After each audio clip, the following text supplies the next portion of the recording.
ഈശോ മിശിഹായ്ക്ക് സ്തുതിയായിരിക്കട്ടെ. ഞാൻ മാണിപ്പറമ്പിലച്ചൻ.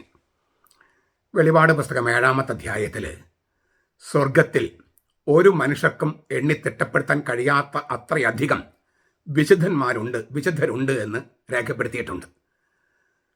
സകല ജനതകളിൽ നിന്നും, ഗോത്രങ്ങളിൽ നിന്നും, ഭാഷകളിൽ നിന്നും, സകല രാജ്യങ്ങളിൽ നിന്നുമുള്ള എണ്ണിത്തിട്ടപ്പെടുത്താൻ കഴിയാത്ത വിധം അത്ര വലിയ പുരുഷാരമാണ്, വിശുദ്ധരുടെ കൂട്ടമാണ് സ്വർഗത്തിലുള്ളത്.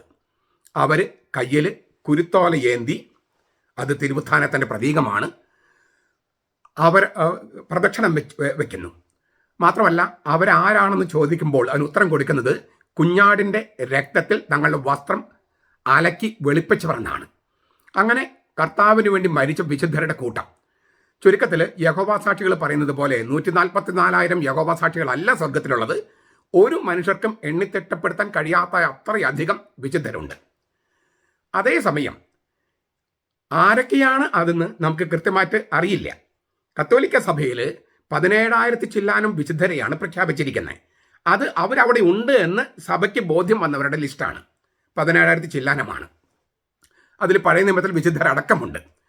പക്ഷെ അവരുടെ തിരുനാൾ നമ്മൾ ആഘോഷിക്കുന്നത് ലിസ്റ്റ് ഉണ്ടെങ്കിലും അവരെക്കുറിച്ചുള്ള തിരുവചനങ്ങളാണ് നമ്മൾ ധ്യാനിക്കുന്നത്. അപ്പോൾ അവരെക്കുറിച്ചുള്ള അനുസ്മരണം, ഈ പഴയ നിയമത്തിൽ വിശുദ്ധരെക്കുറിച്ചുള്ള അനുസ്മരണം അവരുടെ വായനകളിൽ വരുന്നു. പക്ഷെ അവർക്കെല്ലാം ഓരോ ദിവസങ്ങൾ അലോട്ട് ചെയ്തിട്ടുണ്ട്.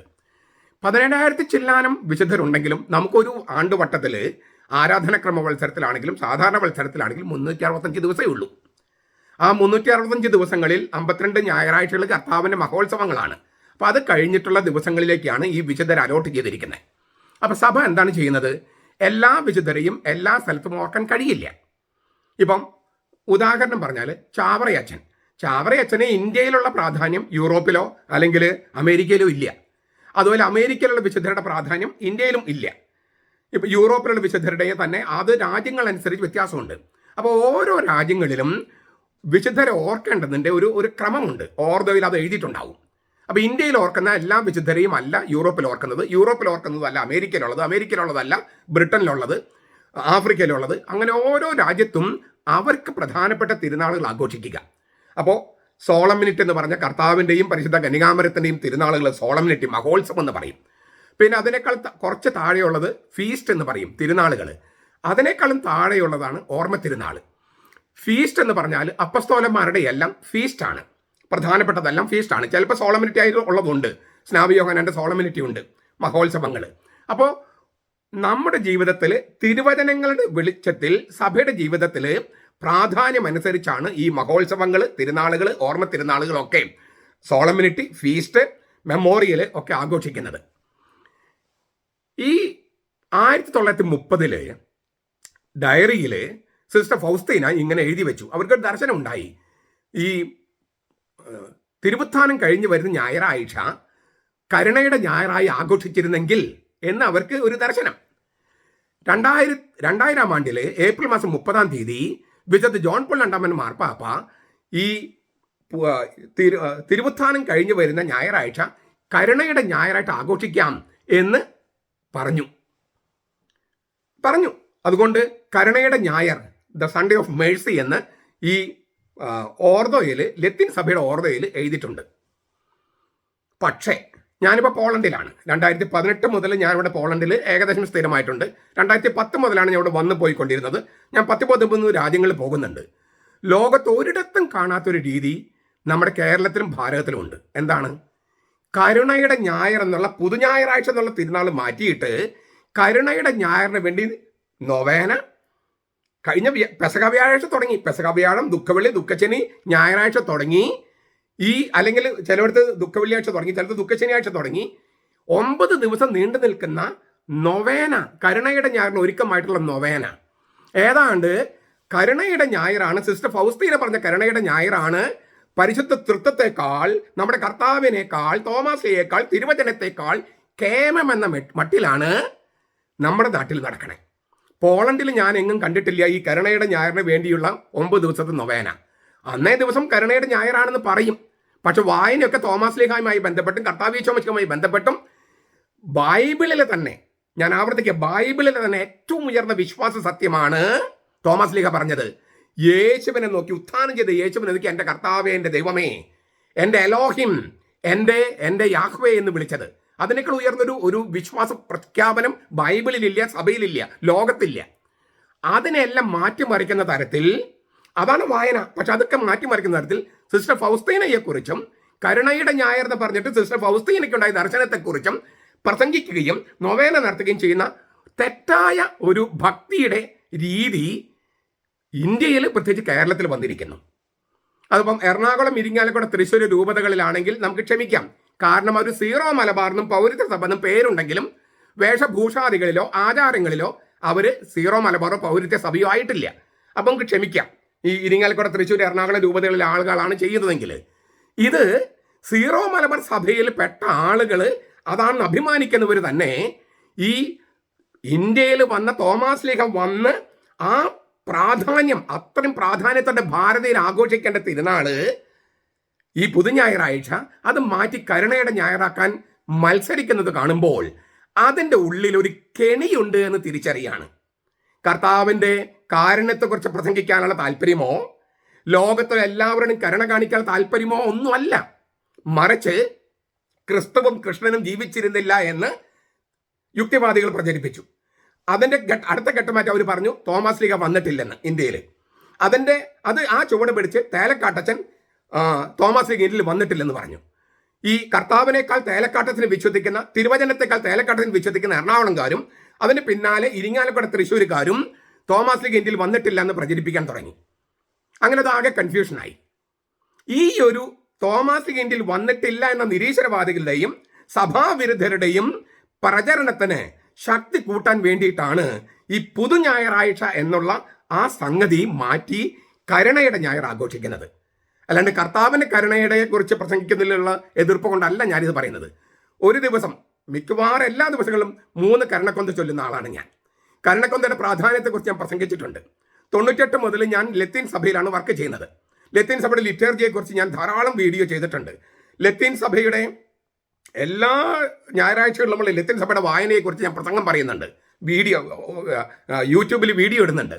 വെള്ളിയാഴ്ച ദിവസങ്ങളിൽ, വ്യാഴാഴ്ച ദിവസങ്ങൾ സീറോ മലബാർ ഇട്ട് കഴിഞ്ഞാൽ വെള്ളിയാഴ്ച ഞാൻ ലത്തീൻ സഭയുടെയാണ് ഇടുന്നത്. ലത്തീൻ സഭയുടെ ലിറ്റർജിയെക്കുറിച്ച് തുടർച്ചയായിട്ട് ഞാൻ പഠിപ്പിക്കുന്നുണ്ട്. അങ്ങേറ്റം ആസ്വദിച്ച് ചെയ്യുന്നത്, സീറോ മലബാർ ലിറ്റർജി പോലെ തന്നെ ആസ്വദിച്ച് ചെയ്യുന്നതാണ്. അത് ഞാൻ പറഞ്ഞാൽ അത്രയധികം സ്നേഹം എനിക്കുണ്ട്. പക്ഷേ ഈ പുതുഞായർ മാറ്റി, അത് ലത്തീൻ സഭക്കാരാണെങ്കിൽ പോലും ഇന്ത്യയിലെ ലത്തീൻ സഭക്കാര് പുതുഞായറാണ് ആഘോഷിക്കേണ്ടത്, കരുണയുടെ ഞായറല്ല. കരുണയുടെ ഞായർ അത് പോളണ്ടിൽ ആഘോഷിച്ചോട്ടെ സിസ്റ്റർ ഫൗസ്തീനുമായി ബന്ധപ്പെട്ട്. ഇവിടെ പോലും, ഞാൻ പോളണ്ടിലാന്ന് പറഞ്ഞല്ലോ, ഇവിടെ പോലും വളരെ കുറവ് ആഘോഷങ്ങളേ ഉള്ളൂ. നമ്മുടെ നാട്ടിലെ പോലെ ഇതുപോലെ ഇല്ല. അപ്പൊ ഭക്തി മൂത്തിട്ട് കർത്താവിനെ മാറ്റിവെക്കുന്ന തരത്തിൽ, തിരുവചനത്തെ മാറ്റിമറിക്കുന്ന തരത്തിൽ ഒരു ആഘോഷവും അനുവദിക്കാൻ പാടില്ല. ഇത് ശരിക്കും പറഞ്ഞാൽ മതമേലധ്യക്ഷന്മാരാണ് ശ്രദ്ധിക്കേണ്ടത്. അവർക്ക് ഇതിനൊന്നും നേരമില്ലല്ലോ. അവർക്ക് ആകെ കൂടി നേരം കിട്ടുന്നത് FCR പോലുള്ള പ്രശ്നം വരുമ്പോൾ മാത്രമാണ്. ഇങ്ങനെയുള്ള കെണികൾ കാണുമ്പോഴോ അല്ലെങ്കിൽ ലിറ്റർജിയെ കുറിച്ചുള്ള കാര്യങ്ങൾ വരുമ്പോൾ അവർ ഒറ്റക്കെട്ടല്ല. മറ്റ് കാര്യങ്ങൾ വരുമ്പോഴാണ് അവർ ഒറ്റക്കെട്ടാകുന്നുള്ളൂ. അവരുടെ കർത്താവ് ചോദിക്കട്ടെ, നമുക്ക് അതിലേക്ക് കടക്കേണ്ട കാര്യമില്ല. പക്ഷേ അവർ നന്നായാലേ നമ്മൾ നന്നാകൂ എന്ന് നമ്മൾ തീരുമാനിക്കേണ്ട കാര്യമില്ലല്ലോ. അവർക്ക് വെളിവുണ്ടായാലേ നമുക്ക് വെളിവുണ്ടാകൂ എന്ന് നമ്മൾ തീരുമാനിക്കേണ്ട കാര്യമില്ലല്ലോ. നമ്മൾ വിശ്വസിക്കുന്ന കർത്താവ് ഈശോ മിശിഹായിലാണല്ലോ, ഈ പറഞ്ഞ നേതാക്കന്മാരിലല്ലല്ലോ. അതുകൊണ്ടാണ് ഞാൻ ഈ പറയുന്നത്. ഞാൻ ആവർത്തിക്കുകയാണ്, ദൈവത്തിന്റെ കരുണയെക്കുറിച്ച് പറയുന്നതിലോ കരുണക്കൊന്ത ചൊല്ലുന്നതിലോ കരുണയുടെ ഞായർ ആഘോഷിക്കുന്നതിലോ ഒന്നുമല്ല എൻ്റെ എതിർപ്പ്. മറിച്ച് അതായത് 1930 ഈ സിസ്റ്റർ ഫൗസ്തീനയ്ക്ക് ദർശനം ഉണ്ടായത്. 2000 കരുണയുടെ ഞായർ പ്രഖ്യാപിച്ചത്. പക്ഷേ AD 33 ഏപ്രിൽ മാസം 12-ാം തീയതി, AD 33 ഏപ്രിൽ മാസം 12-ാം തീയതി ഞായറാഴ്ച ബൈബിളിൽ എഴുതിയിരിക്കുന്നത് 8 ദിവസങ്ങൾക്ക് ശേഷം, ഉയർപ്പിന് ശേഷം 8 ദിവസങ്ങൾക്ക് ശേഷം. ആ 8 വളരെ പ്രധാനപ്പെട്ടതാ. ഞാൻ മുമ്പൊരിക്കൽ പറഞ്ഞിട്ടുണ്ട് 8ന്റെ പ്രാധാന്യം ഇല്ലേ. ഓശാനയിൽ നിന്നും ഉയർപ്പിലേക്കും, ഉയർപ്പിൽ നിന്ന് പുതുഞായറാഴ്ചയ്ക്കും 8 ഇതെല്ലാം വളരെ പ്രധാനപ്പെട്ടതാ. 8 എന്ന് പറയുന്നത് യേശുവിന്റെ സംഖ്യയാണ്. അതുകൊണ്ട് 8 ദിവസങ്ങൾക്ക് ശേഷം എന്ന് എഴുതിയിരിക്കുന്നത്. ആ 8 ദിവസങ്ങൾക്ക് ശേഷം നടക്കേണ്ട സംഗതി, അതായത് റെസുറക്ഷന്റെ ഒക്ടേവ്, 8-ാം ഇടം എന്ന് പറയുന്ന ആ ദിവസം, ആ 8 വളരെ പ്രധാനപ്പെട്ടതാണ്. 8 ആണ് ഈശോയുടെ നമ്പർ. 666 എന്നുള്ളത് ഭീകര മൃഗത്തിന്റെ ഇല്ലേ, അതായത് മനുഷ്യനാകാത്ത മൃഗത്തിന്റെ, മൃഗമായിട്ട് നിൽക്കുന്ന മനുഷ്യനാണെങ്കിലും മൃഗത്തെ പോലെ പെരുമാറുന്ന ആളുടെ നമ്പർ ആണെങ്കിൽ 666 ഈശോയുടെ നമ്പറാണ്. 888 ഓശാനയിലെ അല്ലേ എന്ന് ഈ ഉയർപ്പിലേക്ക് 8, അവിടെ നിന്ന് 8 ദിവസങ്ങൾക്ക് ശേഷം. അപ്പൊ ഇത്രയും പ്രാധാന്യത്തോടെ ബൈബിൾ എഴുതിയിരിക്കുന്ന സംഗതിയെ മാറ്റിമറിക്കുന്ന തരത്തിൽ ആഘോഷിക്കുന്നതിനോടാണ് എനിക്ക് എതിർപ്പ്. ഞാൻ ആവർത്തിക്കുകയാണ്, കരുണക്കൊന്ത ഞാൻ 2 മിനിമം ചിലപ്പോൾ 3 ചൊല്ലുന്ന ആളാണ്. കർത്താവിൻ്റെ കരുണയെക്കുറിച്ച് എല്ലാവരും പ്രസംഗിക്കും വേണം. പക്ഷേ ഞാനും തന്നെ വിധിക്കുന്നില്ല എന്ന് കരുണ കാണിച്ചിട്ട് തൊട്ടടുത്ത നിമിഷത്തിൽ തൊട്ട വചനത്തിൽ കർത്താവ് പറഞ്ഞു, മേലിൽ പാപം ചെയ്യരുത്, അത് നീതിയാണ്. നീതിയില്ലാത്ത കരുണ കൊള്ളില്ലെന്ന കർത്താവ് തന്നെ പഠിപ്പിച്ചത്. കാരണം കാണിക്കണം, പക്ഷെ നീതി വേണം അവിടെ. ഈ നീതി പറയാതെ, സ്നേഹം പറയാതെ, അച്ചടക്കം പറയാതെ, ശിക്ഷണം പറയാതെ കരുണ കരുണ കരുണ എന്ന് മാത്രം പറയുന്നതാണ് നമ്മുടെ സമുദായത്തിൻ്റെ, നമ്മുടെ ഈ ആധുനിക കാലത്തിൻ്റെ ഏറ്റവും വലിയ ദോഷമെന്ന് ബെനഡിക്ട് മാർപ്പാപ്പ പറഞ്ഞിട്ടുണ്ട്. അതുകൊണ്ട് കാരുണ്യം കാണിക്കൊക്കെ വേണം, പക്ഷേ അത് പുതുഞായറാഴ്ചയോ കർത്താവിൻ്റെ 8ാം ഇടത്തിൻ്റെ, അതായത് തിരുവുത്ഥാനത്തിൻ്റെ 8ാം ഇടത്തിൻ്റെ പ്രാധാന്യം കുറച്ച് കളയുന്ന തരത്തിലോ ആകാൻ പാടില്ല. മാത്രമല്ല ഒരു കെണിയാണത്, ഒരു കെണി. അത് ലത്തീൻകാരും ചെയ്യരുത്, സീറോ മലബാർക്കാരും ഒട്ടും ചെയ്യരുത്. അതുകൊണ്ട് ഇങ്ങനെയൊക്കെ ഒരു കെണിയുള്ളത് കൊണ്ട് ആ കെണിയിൽ നിന്ന് രക്ഷപ്പെടാൻ എന്താ മാർഗം? കർത്താവ് എന്താ പറഞ്ഞിരിക്കുന്നത്? തിന്മയെ നന്മ കൊണ്ട് ജയിക്കാൻ പറ്റൂ. അപ്പൊ ഇന്ന് മുതൽ 4 ദിവസത്തേക്ക് നമ്മൾ തോമാസ്ലിയുടെ വിശ്വാസ സത്യം, വിശ്വാസ പ്രഖ്യാപനം, അതേക്കുറിച്ച് നമ്മൾ ധ്യാനിക്കുകയാണ്. ഇത് നിങ്ങൾ അങ്ങേയറ്റം മനസ്സിരുത്തി കേൾക്കുകയും പ്രചരിപ്പിക്കുകയും ചെയ്യണം. ക്രിസ്തുവും കൃഷ്ണനും ജീവിച്ചിരുന്നില്ല, തോമസ് ലീഗയിൽ വന്നിട്ടില്ല എന്നുള്ള പ്രചരണം, ആ പ്രചരണത്തിന്റെ ഭാഗമായിട്ടാണ് തോമാസ് ലീഗായുമായി ബന്ധപ്പെട്ട പുതുഞായറാഴ്ച മാറ്റി കരുണയുടെ ഞായർ ആഘോഷിക്കാനുള്ള ആ ശ്രമം എന്നുള്ള ആ കെണി തിരിച്ചറിഞ്ഞ് അതിനെ തടയിടാൻ നമ്മൾ ചെറിയൊരു ശ്രമം നടത്തുകയാണ്. ആ ശ്രമം എങ്ങനെ വിജയിക്കുക? നിങ്ങൾ പരമാവധി ആളുകൾക്ക് ഇത് പങ്കുവെക്കുക. നമുക്ക് തോമാസ് ലീഗ പറഞ്ഞ ബൈബിളിലുള്ള, തിരുവചനത്തിലുള്ള ആ വിശ്വാസ സത്യവുമായിട്ട് ബന്ധപ്പെട്ട ആഘോഷങ്ങളിൽ മുഴുകാം. ഈ തോമായുടെ സിംഹാസനം എന്ന് പറഞ്ഞിട്ടൊരു പുസ്തകം ഞാൻ എഴുതിയിട്ടുണ്ട്. മാർ തോമാസ് ലീവ മാനിക്കയൻ എന്നൊരു പുസ്തകം എഴുതിയിട്ടുണ്ട്. നിങ്ങൾ ആ പുസ്തകങ്ങൾ ഈ തിരുനാളുമായി ബന്ധപ്പെട്ട് കുറച്ച് ത്യാഗം സഹിക്കാൻ പറ്റുമെങ്കിൽ നിങ്ങൾ ആ പുസ്തകങ്ങളൊന്ന് വാങ്ങിച്ച് വായിക്കുകയും പ്രചരിപ്പിക്കുകയും ചെയ്യണം. തോമാസ് ലീഗായോടും തിരുവചനത്തോടൊക്കെ നിങ്ങൾക്ക് താല്പര്യമുണ്ടെങ്കിൽ അതിന് ചെയ്യേണ്ട ഒരു കാര്യമാണ് ഈ പുസ്തകം വാങ്ങിച്ച് വായിച്ച് പിന്നെ കുറച്ച് വിതരണം ചെയ്യുക. നേരത്തെ പെട്ടിലിടുന്ന പൈസ ഇങ്ങനെയും കുറച്ച് ചെലവഴിക്കുക. പിന്നെ കുറച്ച് നേരം ഇതൊന്ന് ഈ ഫേസ്ബുക്കിലും യൂട്യൂബിലും മാത്രം നോക്കാതെ ഈ പുസ്തകം ഒന്ന് വായിക്കുക, തെളിവുകൾ അവിടെ കിട്ടും. അപ്പോൾ ഈ തോമായുടെ സിംഹാസന പുസ്തകം ഞാൻ നിങ്ങളതൊന്ന് വായിച്ച് നോക്കൂ. ഞാൻ തിരുവചനത്തിൻ്റെ വ്യാഖ്യാനം മാത്രമാണ് എഴുതിയിരിക്കുന്നത്. അതുപോലെ തോമസ് ലീഗ് ഇന്ത്യയിൽ വന്നതിനുള്ള ഭൗതിക തെളിവുകൾ, മെറ്റീരിയൽ തെളിവുകൾ, അത് നിങ്ങളൊന്ന് വായിച്ച് നോക്കൂ, എന്നിട്ട് പ്രചരിപ്പിക്കൂ. ഇതല്ല തോമസ് ലീഗയുടെ ഇങ്ങനെയല്ല സ്നേഹം കാണിക്കുക. നമ്മൾ സ്നേഹം കാണിക്കുന്നത് നേർച്ചപ്പെട്ടിൽ പൈസ ഇടും, അത് നല്ല കാര്യം. കുറച്ച് പൈസ ഇങ്ങനെയും ചെലവഴിക്കൂ, അതൊരു നല്ല കാര്യമാണ്. ഞാൻ അതിൻ്റെ കോൺടാക്ട് ചെയ്യാൻ നമ്പർ ഡിസ്ക്രിപ്ഷനകത്ത് എഴുതാം. ഈശോയുടെ തനത് സ്വത്വം അത് തിരിച്ചറിഞ്ഞ ആദ്യത്തെ വ്യക്തിയാണ് തോമസ് ലീഗ, ആദ്യത്തെ വ്യക്തി. അതുകൊണ്ട് തന്നെ തോമസ് ലീഗയുടെ വിശ്വാസ സത്യത്തിൻ്റെ പ്രഖ്യാപനത്തിന് അത്രയും ഉയർന്നൊരു വിശ്വാസ പ്രഖ്യാപനം ബൈബിളിൽ ആരും നടത്തിയിട്ടില്ല, സഭയിൽ ആരും നടത്തിയിട്ടില്ല. ഈശോ ആരാണ് എന്ന് ശരിക്കും തിരിച്ചറിഞ്ഞ ആദ്യത്തെ വ്യക്തിയും ഏക വ്യക്തിയും ബൈബിൾ അനുസരിച്ച് തോമസ് ലീഗയാണ്. അവനെ സംശയിക്കുന്ന തോമ എന്നൊക്കെ പറഞ്ഞ് കളിയാക്കരുത്. അങ്ങനെ ഒരു സംശയവും തോമസ് ചെയ്തതുമായിട്ട് ബൈബിളിലില്ല. പാശ്ചാത്യക്കാർ പറഞ്ഞിട്ട് ഡൗട്ടിങ് തോമസ് ഒക്കെ പറഞ്ഞിട്ടുണ്ട്. എവിടെയെങ്കിലും പറഞ്ഞിട്ടോ തോമസിന് സംശയം ഉണ്ടെന്ന്? തോമസ് പറഞ്ഞത് തെളിവുകളുമായിട്ട് എൻ്റെ മുമ്പിൽ വരണമെന്നാണ് പറഞ്ഞത്. അതൊരു ശാസ്ത്രജ്ഞന്റെ ബുദ്ധിയാണ്. അതുകൊണ്ടാണ് കർത്താവിന് പഞ്ചക്ഷതമുണ്ടെന്ന് നമുക്ക് മനസ്സിലായത്. എന്തിനാണ് പഞ്ചക്ഷതം എന്ന് വെളിപ്പെട്ടതും തോമസ് ലീഗ ഇതുപോലെ ശാസ്ത്രീയ ബുദ്ധി കാണിച്ചത് കൊണ്ടാണ്. അതുകൊണ്ട് തോമസ് ലീഗായുമായി ബന്ധപ്പെട്ട തിരുനാൾ ആഘോഷിക്കുന്നതിന് ചുരുങ്ങിയ പക്ഷം പൗരത്വ സഭകളെങ്കിലും മുൻകൈ എടുക്കണം. ഈ സീറോ മലബാർ സഭയിൽപ്പെട്ട 79%, അതായത് ഇന്ത്യയിലെ ലത്തീൻ സഭയിൽ വർക്ക് ചെയ്യുന്ന 79% അച്ഛന്മാരും കന്യാസ്ത്രീകളും സീറോ മലബാർ സഭയിൽപ്പെട്ടവരാണ്. ഞാൻ ഉൾപ്പെടെ 98 മുതൽ ഞാൻ അങ്ങനെയാണ്. പക്ഷേ എന്ന് വിചാരിച്ചിട്ട് ലത്തീൻ സഭയെ മോശമാക്കാനോ സീറോ മലബാർ സഭയെ മോശമാക്കാനോ നമ്മൾ ശ്രമിക്കുന്നത് ശരിയല്ലല്ലോ. അപ്പം നമ്മുടെ വേരുകൾ, ചരിത്രപരമായി വേരുകൾ അറുത്ത് മാറ്റാൻ വേണ്ടിയാണ് പുതു ഞായറാഴ്ച മാറ്റി കരുണയുടെ ഞായറാക്കുന്നത്. അത് അനുവദിച്ചുകൂടാ.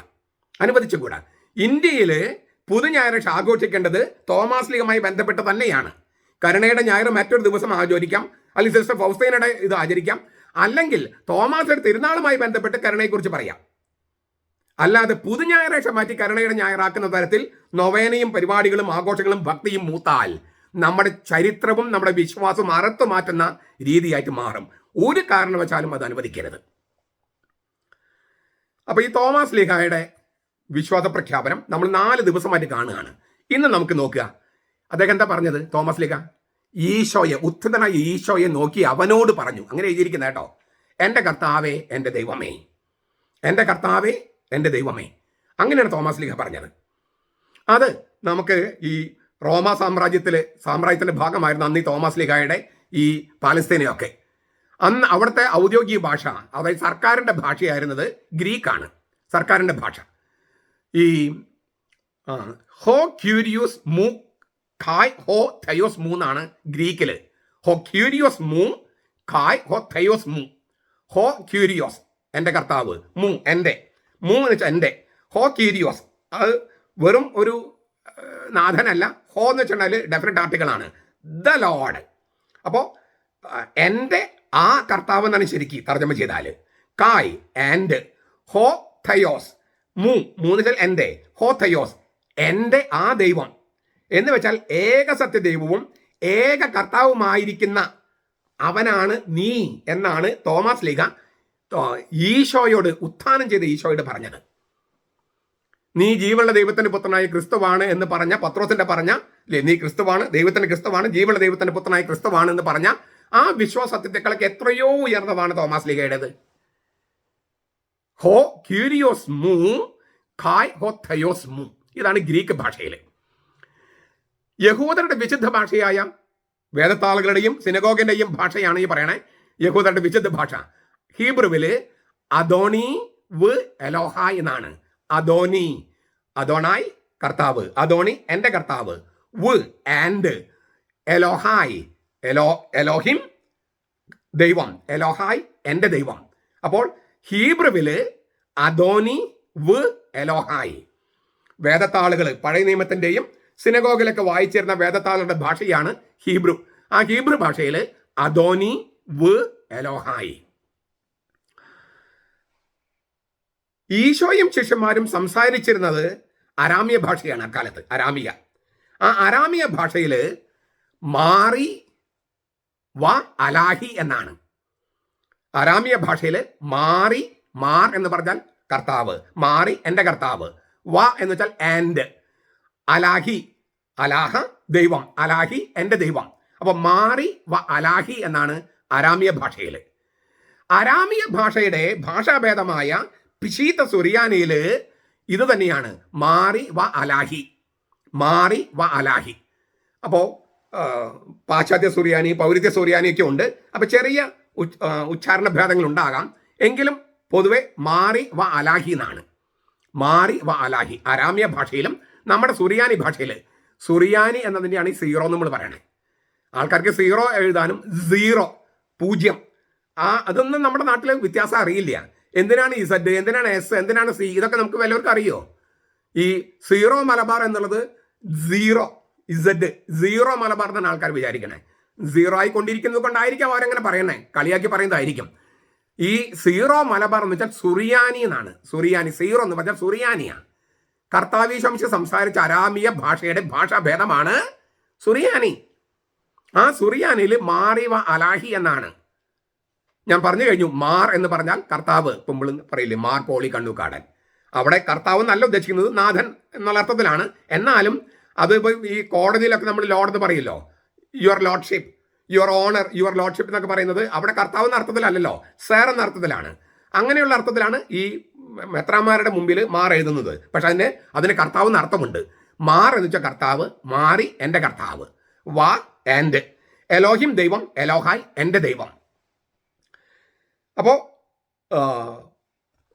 അത് അദോണി ഇല്ലേ, സോറി, മാറി വ അലാഹി എന്നുള്ളതിൻ്റെ ഉത്തരമാണ് ഞാൻ പറഞ്ഞത്. ആലാഹ ദൈവം, ഞാൻ തെറ്റി പറഞ്ഞു, ഞാൻ ഇടയ്ക്കുന്ന ഹീബ്രു കയറിപ്പോയി. സുറിയാനിൽ ആലാഹ ദൈവം, അലാഹി എൻ്റെ ദൈവം. അപ്പോൾ മാറി വ അലാഹി. അരാമിയ സുറിയാനി ആയിരുന്നു അനുദിന ജീവിതത്തിൻ്റെ ഭാഷ, തെരുവിൻ്റെ ഭാഷ, വ്യാപാരത്തിൻ്റെ ഭാഷ. ഇതൊക്കെ അരാമിയ സുറിയാനി ആയിരുന്നു. ഇടയടുപ്പമുള്ള കുടുംബ ബന്ധത്തിൻ്റെ ഭാഷയും അതുതന്നെയാണ്. അതുകൊണ്ടാണ് ഈശോ ദൈവത്തെ വിളിച്ചിരുന്നത് അബ്ബ എന്നാണ്. അബ്ബ, അബ്ബ, അത് അരാമിയ സുറിയാനി ഭാഷയിലേതാണ് അബ്ബ. ആ ഭാഷയിൽ തോമസ് ലീഹ ആ ഭാഷയിലല്ലേ പറഞ്ഞിരിക്കുക. കുടുംബ ബന്ധത്തിന്റെ ഇഴയടുപ്പമുള്ള ബന്ധത്തിന്റെ ഭാഷയിലേ പറയുക. തെരുവിന്റെ ഭാഷ, വ്യാപാരത്തിന്റെ ഭാഷ, സാഹിത്യ ഭാഷയാണോ പറയുക? അല്ല. വേദത്താളുകൾ വായിക്കുന്ന ഭാഷയിലാണോ പറയുക? അല്ല. നമ്മൾ സംസാരിക്കുമ്പോൾ അങ്ങനെയാണോ? അല്ലല്ലോ. നമ്മൾ സംസാരിക്കുമ്പോൾ എന്താ പറയുക? വ്യാപാര ഭാഷ, തെരുവിന്റെ ഭാഷ, കുടുംബത്തിന്റെ ഭാഷ. അത് സാഹിത്യ ഭാഷയല്ല. അപ്പോൾ തോമസ് ലീഗ എന്തായിരുന്നു ഈശോ മിശിഹായോട് പറഞ്ഞത്? മാറി വ അലാഹി. അരാമിയ സുറിയാനി ഭാഷയിലെ മാറി വ അലാഹി എന്നാണ്. ലത്തീൻ ഭാഷയിൽ ഡോമിനുസ് മേവൂസ് എത്ത് ദേവുസ് മേവൂസ് എന്നാണ്. ഡോമിനുസ് മേവൂസ് എത്ത് ദേവുസ് മേവൂസ്. ഡോമിനുസ് എന്ന് പറഞ്ഞാൽ കർത്താവ്, മേവൂസ് എൻ്റെ, എത്ത് എന്ന് പറഞ്ഞാൽ ആൻഡ്, ദേവുസ് എന്ന് പറഞ്ഞാൽ ദൈവം. നമ്മൾ ദൈവം എന്ന വാക്ക് മലയാളത്തിൽ ഉപയോഗിക്കുന്ന ദൈവം വാക്ക് പോലും ദേവുസ് എന്ന ലത്തീനിൽ നിന്ന് വരുന്നതാണ്. സെവുസ് എന്ന ഗ്രീക്ക് വാക്കിൽ നിന്ന് ലത്തീനിലേക്ക് ദേവുസായി, നമ്മുടെ മലയാളത്തിലേക്ക് ദൈവമായി. അതാണ് ദേവുസ് എന്ന് പറയണേ. മേവൂസ് എന്ന് പറഞ്ഞാൽ എൻ്റെ. അപ്പോൾ ഡോമിനുസ് മേവൂസ് എത്ത് ദേവുസ് മേവൂസ്. എൻ്റെ കർത്താവേ, എൻ്റെ ദൈവമേ, my Lord and my God. പരമ്പരാഗത ലത്തീൻ കുർബാനയിൽ, അതായത് രണ്ടാം മത്തയി സൂനോസിന്റെ മുമ്പ് വരെയുള്ള ആ ലത്തീൻ കുർബാനയിൽ ഇപ്പോഴും മാസത്തിൽ ഒരിക്കൽ ആ കുർബാന ചൊല്ലാനായിട്ട് അനുവാദം കൊടുത്തിരിക്കുന്ന ആ ലത്തീൻ കുർബാനയിൽ, പരമ്പരാഗത ലത്തീൻ കുർബാനയിൽ, പൂർണ്ണമായും ദൈവോന്മുഖമായ ലത്തീൻ കുർബാനയിൽ സ്ഥാപന വാക്യങ്ങൾ കഴിഞ്ഞ് അച്ഛൻ ഇങ്ങനെ തിരുവോസ്തി ഉയർത്തുമ്പോൾ ജനങ്ങള് ഇങ്ങനെ പറഞ്ഞിരുന്നത്, അതായത് അവര് ഒച്ച ഉയർത്തിയിട്ടല്ല, സ്വയം അവര് പതുക്കെ ചുണ്ട് അനക്കി പറഞ്ഞിരുന്നത് ഡോമിനുസ് മേവൂസ് എത്ത് ദേവുസ് മേവൂസ് എന്നാണ്. അതുപോലെ തന്നെ അപ്പോഴാണ് അവർ കർത്താവിനെ കാണുന്നത്. കാരണം ദൈവോന്മുഖമായിട്ടാണ് ലത്തീൻ പരമ്പരാഗത കുർബാന. അതുപോലെ തന്നെ ഈ കാസ ഉയർത്തുമ്പോൾ ജനങ്ങള് ഡോമിനുസ് മേവൂസ് എത്ത് ദേവുസ് മേവൂസ് എന്ന് പറഞ്ഞിരുന്നു പതുക്കെ ചുണ്ടുകൊണ്ട് കർത്താവിനെ ഉയർത്തുമ്പോൾ. ഇതുകൊണ്ടാണ് സ്കോട്ട് ഹാൻ എന്ന് പറഞ്ഞ ലൂതറൻ പാസ്റ്റർ കത്തോലിക്ക പള്ളിയിൽ പോയി എന്താണ് കത്തോലിക്ക പള്ളി നടക്കുന്നത് നിരീക്ഷിക്കാൻ വേണ്ടി പുറകിൽ ചെന്നിരുന്നപ്പോൾ ഇങ്ങനെ ഈ തിരുവോസ്തി പൊക്കുന്നതും ഇങ്ങനെ കാസ പൊക്കുന്നതും കണ്ടപ്പോൾ തോമാസ് ലീഹായെ പോലെ ആ ബലിപീഠത്തിലേക്ക് ചെന്ന് അവനെ തൊട്ടിട്ട് ഇങ്ങനെ ഡോമിനുസ് മേവൂസ് എത്ത് ദേവുസ് മേവൂസ് എന്ന് പറഞ്ഞിരുന്നെങ്കിൽ പറയണമെന്ന് തോന്നിയത് അദ്ദേഹത്തിന്. പിന്നീട് അദ്ദേഹം കത്തോലിക്കനായി, അദ്ദേഹം അത് പറയുകയും ചെയ്തു. അപ്പോൾ ഈ ലൂതറൻ പാസ്റ്റർ കത്തോലിക്കനാകേണ്ട കാരണം പോലും ഈ സംഗതിയാണ്. ഡോമിനുസ് മേവൂസ് എത്ത് ദേവുസ് മേവൂസ്. എൻ്റെ കർത്താവേ, എൻ്റെ ദൈവമേ. ഇത് പരമ്പരാഗത ലത്തീൻ കുർബാനയിൽ പറഞ്ഞിരുന്നതാണ്. ഇപ്പോഴും പഴയ ആളുകൾ പറയുന്നുണ്ടാകുമെന്ന് ഞാൻ വിചാരിക്കുന്നു. ഇത് ഇങ്ങനെ ഞാൻ വിവിധ ഭാഷകൾ പറയാണ്. ഗ്രീക്ക് ഭാഷയിൽ, ഹീബ്രുവിൽ, അരാമിയ സുറിയാനിയിൽ, ലത്തീനിൽ. അക്കാലത്ത് ഈ കർത്താവിനെ എന്തിനാണ് ക്രൂശിച്ചതെന്ന് മുകളിൽ എഴുതി വെച്ചപ്പോൾ ഹീബ്രു, ഗ്രീക്ക്, ലത്തീൻ ഭാഷയിൽ എഴുതിയിരുന്നു. ഈ ഔദ്യോഗിക ഭാഷ, ഈ ലത്തീൻ ഭാഷ എന്ന് പറയുന്നത് സാഹിത്യ ഭാഷ, സാംസ്കാരിക ഭാഷ ഗ്രീക്ക് ആയിരുന്നെങ്കിലും ഔദ്യോഗിക ഭാഷ എന്ന് പറയുന്നത് ലത്തീനാണ്. റോമ സാമ്രാജ്യത്തിൻ്റെ. അവിടെ അഗസ്റ്റസ് സീസറിനെയാണ് ഈ കർത്താവും ദൈവവുമായിട്ട് ഡിവൈൻ അഗസ്റ്റസ് എന്നാണ് അഗസ്റ്റസ് സീസറിനെ വിളിച്ചിരുന്നത്. ഈ അഗസ്റ്റസ് സീസറിനെയാണ് കർത്താവും ദൈവവുമായിട്ട് ആരാധിക്കണമെന്ന് കൽപ്പന ഉണ്ടായിരുന്നത്. ഡിവൈൻ അഗസ്റ്റസ് എന്നാണ് ഈ അഗസ്റ്റസ് സീസർ പറഞ്ഞിരുന്നത്. ഡിവൈൻ, അതായത് സാധാരണ രാജാവിനെ പോലെ അല്ല ഞാൻ ദൈവമാണ്, ഞാൻ കർത്താവാണെന്നാണ് അഗസ്റ്റസ് സീസർ പറഞ്ഞിരുന്നത്. അതുകൊണ്ട് ലോകമാസകലമുള്ള കന്യാകുമാരി എടുക്കാനും അങ്ങനെയുള്ള കാര്യങ്ങളൊക്കെ പോകുന്നത്. ഇതേക്കുറിച്ചൊക്കെ ഞാൻ പണ്ട് പല പ്രാവശ്യം പറഞ്ഞിട്ടുണ്ട്. അഗസ്റ്റസ് സീസറിനെ കർത്താവും ദൈവമായിട്ട് ആരാധിക്കണമെന്ന രാജകൽപ്പനയുള്ള ഒരു സ്ഥലത്ത് തോമാസ് ലീഗ ഈശോയെ നോക്കി എൻ്റെ കർത്താവേ, എൻ്റെ ദൈവമേ, ഡോമിനുസ് മേവൂസ് എത്ത് ദേവുസ് മേവൂസ് എന്ന് ഈശോയെ നോക്കി പറയുമ്പോൾ അത് അഗസ്റ്റസ് സീസറിനുള്ള വെല്ലുവിളിയാണ്. നീ ഇവനെ വിട്ടയക്കുന്നെങ്കിൽ അഗസ്റ്റസ് കൈസറിന്റെ സ്നേഹിതനല്ല എന്ന് പറഞ്ഞപ്പോഴാണ് പീലാത്തോസ് പേടിച്ചത്. പക്ഷെ അങ്ങനെയുള്ള പേടിയൊന്നും തോമസ് ലീഗയ്ക്കില്ല. തോമസ് ലീഗ ഈ രാജകൽപ്പനയെ ധിക്കരിച്ചിട്ട്, അന്നുണ്ടായിരുന്ന രാജകൽപ്പനയെന്ന് ഓർക്കണം. ആ അഗസ്റ്റസ് സീസർ കഴിഞ്ഞ് തിബേരി സീസർക്ക് വന്നപ്പോൾ ഈ രാജകൽപ്പന നിലനിൽക്കണം റോമ സാമ്രാജ്യത്തിൽ. അങ്ങനെ രാഷ്ട്രീയമായ ഒരു സാഹചര്യമുള്ള സ്ഥലത്താണ്, അതായത് രാജ്യം ഭരിക്കുന്ന ഭരണകർത്താവിനെ ദൈവവും കർത്താവുമായിട്ട് ആരാധിക്കണം, രാജാരാധന വേണമെന്ന് കൽപ്പന നിലനിൽക്കുന്ന സ്ഥലത്താണ് ഈശോ, മരിച്ചവരിൽ നിന്ന് ഉത്ഥാനം ചെയ്ത ഈശോയാണ് എൻ്റെ കർത്താവ്, എൻ്റെ ദൈവം എന്ന് പറഞ്ഞ് തോമാസ് ലീഗ പ്രഖ്യാപിച്ചത്. തോമാസ് ലീഗയുടെ കഴുത്തിൽ തലയുണ്ടാകില്ല ഇത് കേട്ടാൽ. പക്ഷെ ആ പേടിയൊന്നും തോമസ് ലീഗില്ല. കാരണം അത് വളരെ അപകടം പിടിച്ച ഒരു പ്രഖ്യാപനമാണ്. കഴുത്തിന് മുകൾ തലയുണ്ടാകില്ല. അത് അറിഞ്ഞിട്ട് തന്നെയാണ് തോമസ് ലീഗ് അന്ന് അത് പ്രഖ്യാപിച്ചത്. തോമായുടെ മക്കളെന്ന് അവകാശപ്പെടുന്നവരിൽ ഈ ധീരത ഇല്ലാത്തത് വലിയ കഷ്ടമാണ്.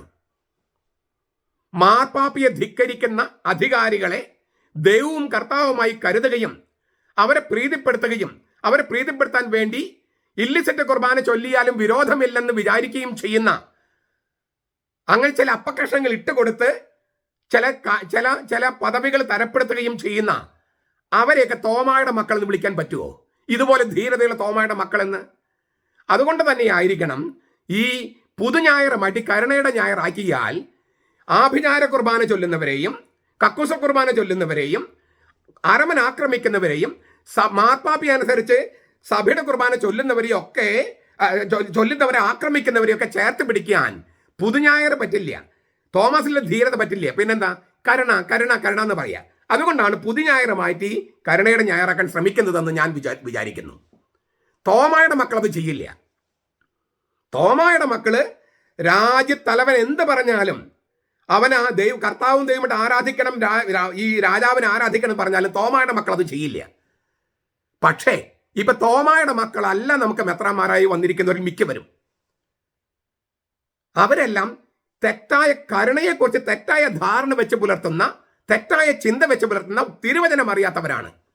അതുകൊണ്ടാണ് തോമ പറഞ്ഞ ആ അപകടം പിടിച്ച വിശ്വാസ പ്രഖ്യാപനം മാറ്റിയിട്ട് കരുണ കരുണ കരുണ എന്ന് മാത്രം പറഞ്ഞ്, നീതിയുമില്ല സ്നേഹവുമില്ല, കരുണ എന്ന് മാത്രം പറഞ്ഞ് അത് കരുണയല്ല താനും തെറ്റായ കരുണ കാണിച്ച് ആഭിചാര കുർബാന ചൊല്ലുന്നവരെയും ഈ നേരത്തെ പറഞ്ഞ മാർപ്പാപ്പയെ ധിക്കരിക്കുന്നവരെയും മാർപ്പാപ്പ പ്രതിനിധി കല്ലെറിയുന്നവരെയും കോലം കത്തിക്കുന്നവരൊക്കെ ചേർത്ത് പിടിക്കാൻ വേണ്ടിയുള്ള ഒരു കെണി ഒരുക്കി വെച്ചിരിക്കുകയാണ്.